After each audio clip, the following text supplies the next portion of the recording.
శారద వచ్చి అందరినీ నిలదీస్తూ ఉంటుంది. ఈలోపు శరత్చంద్రను చాలా బ్లాక్మెయిల్ చేస్తుంది. నా కొడులు గనక నువ్వు నా ఇంటికి పంపించకపోతే నేను వెంటనే నా కొడుకును చంపే ప్రయత్నం చేశారు వీళ్ళే అని చెప్పేసి కేసు పెడతాను అని వార్నింగ్ ఇస్తుంది. ఈలోపు అలా వార్నింగ్ ఇచ్చి గగన్ని తీసుకొని వెళ్తుంది. వెంటనే ఇప్పుడు చూసావు కదా భూమి, నేను ఏ తప్పు చేశానని చెప్పేసి ఆ శారద విశ్వరూపం అంత బయట పెట్టింది. ఇప్పటికైనా తన గురించి అర్థం చేసుకున్నావా? ఎలా నన్ను బెదిరిస్తుందో, నన్నే పోలీసులకు పట్టిస్తుందట అని ఈ విధంగా శరత్చంద్ర భూమిని అడుగుతూ ఉంటాడు.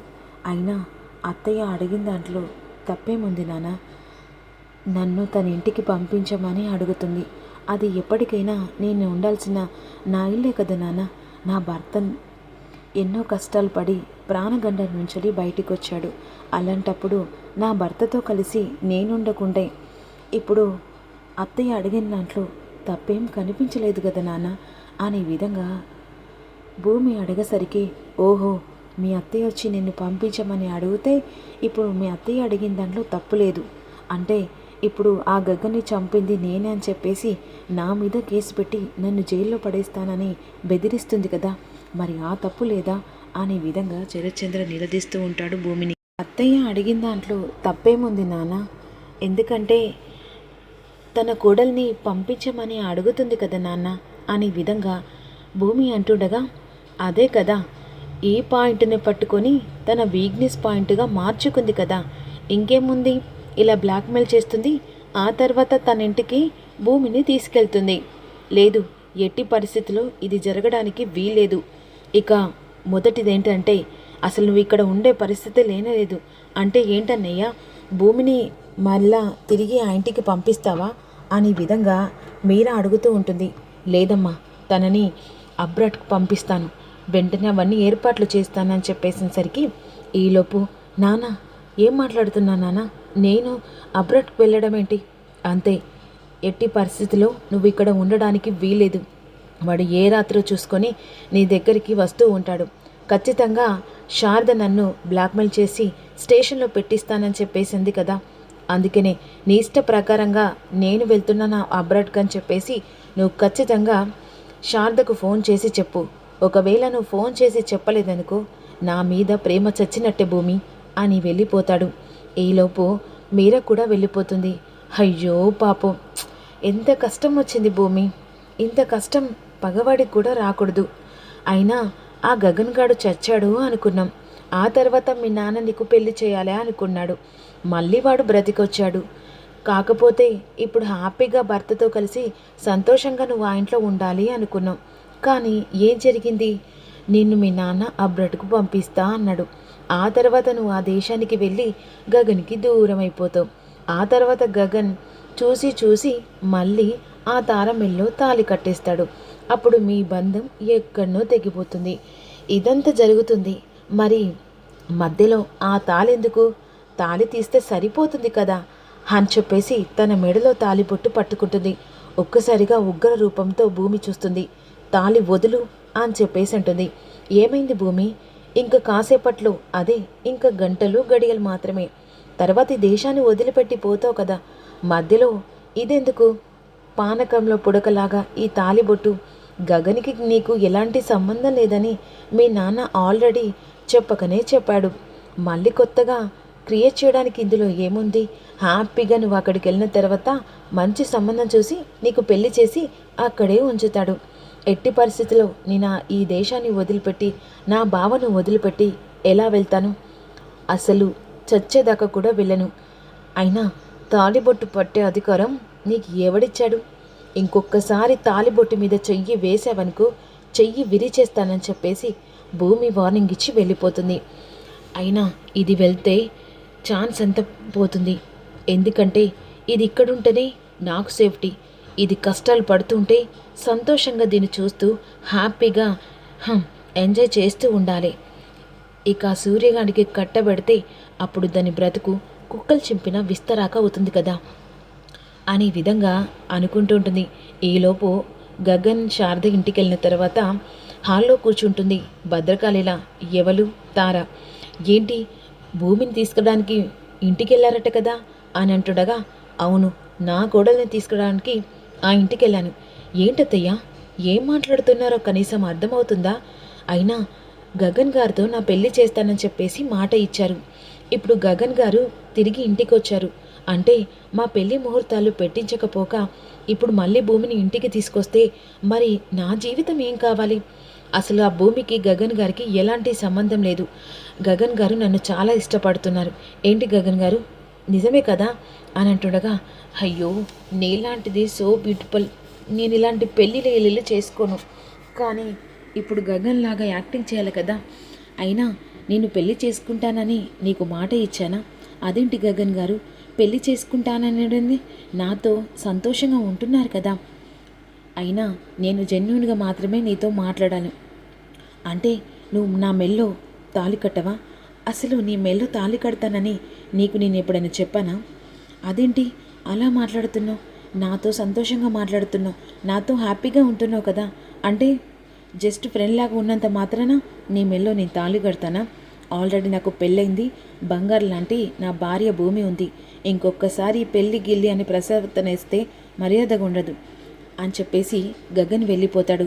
ఏంటత్తయ్యా, ఇప్పుడు ఇక గగన్ గారిని ఇలా రెచ్చగొట్టి పెళ్లి జరగకుండా చేయాలనుకుంటున్నావా? నీ జుట్టు నా చేతిలో ఉందని మర్చిపోయారా? ఇంకొకసారి పిచ్చి పిచ్చి మాటలు మాట్లాడావనుకో పండ్లు రాలగొడతాను. ఏం చేసుకుంటావో చేసుకోపో అని చెప్పేసి శారద కూడా అనేసి వెళ్ళిపోతుంది. ఇదేంటి తోక జాడిచ్చినట్టుగా ఇలా మాట్లాడుతుంది? చెప్తాను, నువ్వు నా మెల్లో తాళి ఎలా కట్టవో నీ కూతుర్ని అక్కడ ఇక ఇబ్బంది పెడుతుంటే ఖచ్చితంగా నీ కొడుకు చేత నువ్వు నా మెల్లో తాళిబొట్టు కట్టిస్తావు అని విధంగా అన్నయ్య అని చెప్పేసి ఇంటికి వెళ్ళిపోతుంది పూరి. ఇక ఏంటి ఏమైందమ్మా అని ఈ విధంగా ధ్రువ అడుగుతాడు. అన్నయ్య, గుండె మార్పిల్ పెళ్ళంటేనే కదా ఈ పూరి మెల్ల నువ్వు తాళి కట్టవు. కానీ ఇప్పుడు గగన్ తిరిగి వచ్చాడు. మరి పెళ్లి గురించి ప్రస్తావన అవుతనే అవుతలేదు. ఈవిడ గారేమో హ్యాపీగా తన భర్తతో సంతోషంగా ఉండాలనుకుంటుంది. మరి నేను ఆ ఇంటికి కోడలుగా వెళ్తేనే కదా. అయినా నీకొక్కటి చెప్తున్నాను తారా, మా అన్నయ్య ఎట్టి పరిస్థితుల్లో నీ మెల్లో 3 ముళ్ళు వెయ్యడుగాక వెయ్యడు.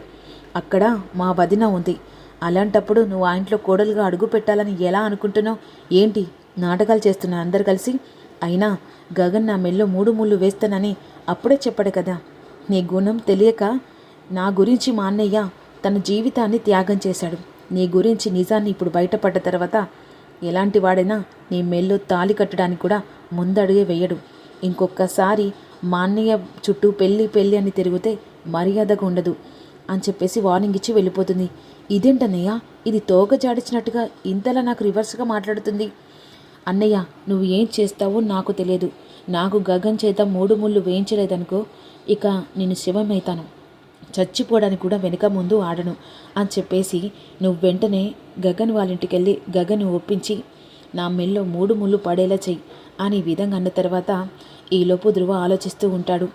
ఇటు చూస్తే ఇక గగన్ గారు పెళ్ళి ఒప్పుకుంటారో లేరు అని చెప్పేసి ఆలోచిస్తూ ఉంటాడు. ఈలోపు భూమి తన రూమ్లో కూర్చొని ఏడుస్తూ ఉంటుంది. ఆ సమయంలో వెంటనే ఇక కేపీను చెర్రీ వస్తాడు. ఏంటమ్మా మీ నాన్న నిర్ణయం ఇంత కటుగా ఉంది? ఇప్పుడు వీడికి దూరం అయితే పరిస్థితి ఇంకా చాలా దారుణం తయారవుతుందమ్మా. ఎలాగైనా సరే నువ్వు అబ్రాడ్ వెళ్ళడానికి వీలేదు. గగన్ అలా నిన్ను వదిలేసి వాడు బ్రతకగలడా? అందుకే అమ్మా నువ్వు ఎట్టి పరిస్థితుల్లో అబ్రాడ్ వెళ్ళడానికి వీల్లేదు. కానీ ఎలా నాన్న? మామయ్య మాట ఇక మెంటల్గా ఫిక్స్ అయితే అదే చేయాలనుకుంటాడు. ఇప్పుడు భూమిని ఎలా ఆపాలి అని అంటుండగా ఏదో రకంగా భూమిని ఆపే ప్రయత్నం మనమే చేయాలి. భూమి గగన్కి దూరం కాకూడదు. వాళ్ళు ఎప్పుడు నిండు నూరేలుగా ఆకాశం భూమి కలిసి ఉన్నట్టుగా వీళ్ళిద్దరు కలిసి ఉండాలి. వీళ్ళ జీవితంలో 3వ అడుగు కూడా రాకూడదురా అని అంటుండగా ఈలోపు వెంటనే ఈ మాటలన్నీ నక్షత్రం వింటూ ఉంటుంది. ఓహో, భూమిని అబ్రాడ్ వెళ్లకుండా నాటకం ఆడుతున్నారా? చెప్తాను నీ సంగతి అని చెప్పేసి మమ్మీ అని చెప్పేసి ఇక అపూర్వ దగ్గరికి వెళ్తుంది. ఏంటి ఎందుకు గట్టిగా అరుపులు అరుకుంటేస్తున్నావు? మమ్మీ కుంపలు మునిగిపోతున్నాయి. అబ్రాడ్కు వెళ్దామని చెప్పేసి నాన్న భూమికి టికెట్ బుక్ చేయాలనుకుంటున్నాను కదా. కానీ ఇక్కడ ఇక కేపీ మామయ్యను నా మొగుడు చెర్రీ ఇద్దరు కలిసి ఆ భూమిని అబ్రాడ్ వెళ్లకుండా ఎలాగైనా ఉండేలా ప్రయత్నం చేస్తున్నాడు. ఇప్పుడు అది అబ్రాడ్కి వెళ్తేనే కదా మమ్మీ. అది వెళ్ళొద్దే. ఏమంటున్నా మమ్మీ? వాళ్ళు చేసేది కరెక్ట్ చేస్తున్నారు. అది కనుక ఈ దేశాన్ని దాటిపోతే అప్పుడు మనం ఎవరితో ఆట ఆడుకుంటామే? అది గగన్ గన్కి విడాకులు ఇవ్వాలి, సూర్య చేత 3 ముళ్ళు వేయించుకోవాలి. అది రోజుకోసారి ఏడుస్తూ ఉంటేనే కదా మనం దాన్ని చూసి సంతోషంగా ఉండి అప్పుడు ఈ ఆస్తి మొత్తం మన చేతికి వచ్చేలా చేసుకోవాలి. అది అబ్రాడ్కి వెళ్తే ఆ తర్వాత మనం ఎంజాయ్ చేసేది ఎలాగే? అంటే అంటే అది ఇక్కడే ఉండాలి, వెళ్ళకుండా మనమే చేయాలి. అదిగో మీ నాన్న వస్తున్నాడు, ఇప్పుడు చూడు. ఇక అవును, భూమి అబ్రాడ్కు పంపిస్తా అంటున్నాడు మీ నాన్న. ఒకవేళ అబ్రాడ్కు పంపించిన తర్వాత ఇక గగన్ని అక్కడి నుంచి రప్పించుకుంటే ఆ తర్వాత వాళ్ళిద్దరు కలిసి అక్కడ హ్యాపీగా లైఫ్ని ఎంజాయ్ చేస్తే ఆ తర్వాత ఏమన్నా ఉందా? ఇద్దరు కలిసి అక్కడ మంచిగా లైఫ్ను స్టార్ట్ చేస్తారు. హ్యాపీగా అబ్రాడ్లో వాళ్ళిద్దరూ భార్యాభర్తల్లా కలిసి ఉండి ఇక కొడుకో బిడ్డనో కంటారు. అయినా ఇదేంటే మీ నాన్న ఇలా ఆలోచించి ఇక భూమిని అబ్రాడ్ పంపించాలనుకున్నాడు. గగన్ని విడగొట్టి దూరంగా పంపించాలనుకున్నాడు. కానీ గగన్ గడు ఖచ్చితంగా ఆ భూమి దగ్గరికి ఖచ్చితంగా కలవడానికి వెళ్తాడు అనే విధంగా అపూర్వ కావాలని చెప్పేసి చరణ్చంద్ర చూస్తే మాట్లాడుతూ ఉంటుంది. ఇక వెంటనే చరణ్చంద్ర లోపలికి వెళ్తాడు. అపూర్వ మాటలలో నిజమే ఉన్నాయి కొన్ని మాటలు. ఎందుకంటే నా కూతుర్ని అబ్రాడ్ పంపిస్తే ఖచ్చితంగా వాడు మళ్ళీ నా కూతుర్ని కలవడానికి అబ్రాడ్ వెళ్తాడు. వద్దు, నా కూతురు నా కళ్ళ ముంగట్నే ఉండాలి. ఎట్టి పరిస్థితులలో నా కూతురు అబ్రాడ్ వెళ్ళడానికి వీల్లేదు అని భూమి దగ్గరికి వెళ్తాడు చరణ్చంద్ర. భూమి ఏడుస్తూ ఉంటుంది. అమ్మ భూమి, నేను ఒక నిర్ణయం తీసుకున్నాను. ఏంటి నాన్న? నువ్వు అబ్రాడ్ వెళ్ళడానికి వీల్లేదు. ఏంటి నాన్న? అవును, నువ్వు ఇక్కడే ఉండాలి, అబ్రాడ్కి నేను పంపించను అని చెప్పేసేసరికి ఒక్కసారిగా సంతోషపడుతూ ఉంటుంది భూమి. మరి రాబోయే ఎపిసోడ్లో ఏం జరుగుతుందో తెలుసుకోవాలనుకుంటే డోంట్ మిస్ యూ చిన్న లైక్ చేసిండి, కామెంట్ చేయండి.